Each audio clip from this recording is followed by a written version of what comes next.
బబ్లు అన్నది. భలే, చాలా తెలివైనది ఈ అమ్మాయి. బీవీ స్కూల్ ప్రిన్సిపల్ తో కలిసి క్లాస్ రూమ్ లోకి వచ్చాడు. ప్రిన్సిపల్ బీవీని పరిచయం చేశాడు. పిల్లలారా, ఈయన మన గెస్ట్. ఈయన పేరు బీవీ. ఈయనకి చెట్లంటే చాలా ఇష్టం. సిటీలో ఎక్కడ చెట్లున్నా వాటిన్నింటినీ ఈయనే జాగ్రత్తగా చూసుకుంటుంటారు. బీవీ తన పరిచయాన్ని అబద్ధంగా చూపించాడు. దీనివల్ల తన స్మగ్లింగ్ బిజినెస్ కు ఎలాంటి నష్టం చేకూరదని. పరిచయం అయిన తర్వాత బీవీ పిల్లలందరితో మాట్లాడాడు. అందరూ వినండి. అడవి, చెట్లు మన జీవితంలో చాలా అవసరమైనవి. చెట్లను ఎప్పుడూ మనము కొట్టకూడదు.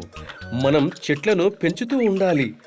ఒకవేళ చెట్లు కొట్టినట్లయితే మనము వాటిని బ్రతికించాలి. లేకపోతే అలాంటి అక్కడి నుంచి వచ్చే ఆక్సిజన్ ఎలా దొరుకుతుంది? పిల్లలందరూ చప్పట్లు కొట్టారు. బీవీ ఇంకా చెబుతూనే ఉన్నాడు.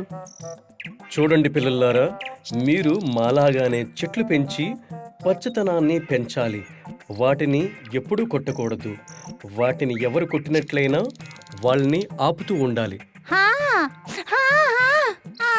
బీవీ స్కూల్ నుంచి వెళ్లిపోయాడు. స్కూల్ తర్వాత పింకీ, గోలు గ్రౌండ్ లో ఆడుకునేటప్పుడు వారి మధ్య బీవీ గురించి మాటలు వచ్చాయి. ఈ రోజు స్కూల్ కి వచ్చిన ఆయన చాలా బాగా చెప్పారు కదా.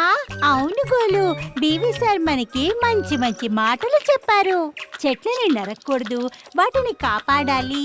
ఎందుకంటే అవి మన జీవితంలో ఎంతో ముఖ్యమైనవి. ఈ మాటల వల్ల ఎంతో మంచి జరుగుతుంది కదా. అవును పెంకీ, ఇంట్లో నేను ఈ విషయాన్ని చెప్పినప్పుడు మమ్మీ కూడా చెప్పింది మనం కూడా పెరట్లో చెట్లు నాటుదామని. అది వాగులు, ఇది చాలా మంచి విషయము. పింకీ, గోలు ఇలా మాట్లాడుకుంటూనే ఉన్నారు. గ్రౌండ్ లో పెద్ద శబ్దం వినిపించింది.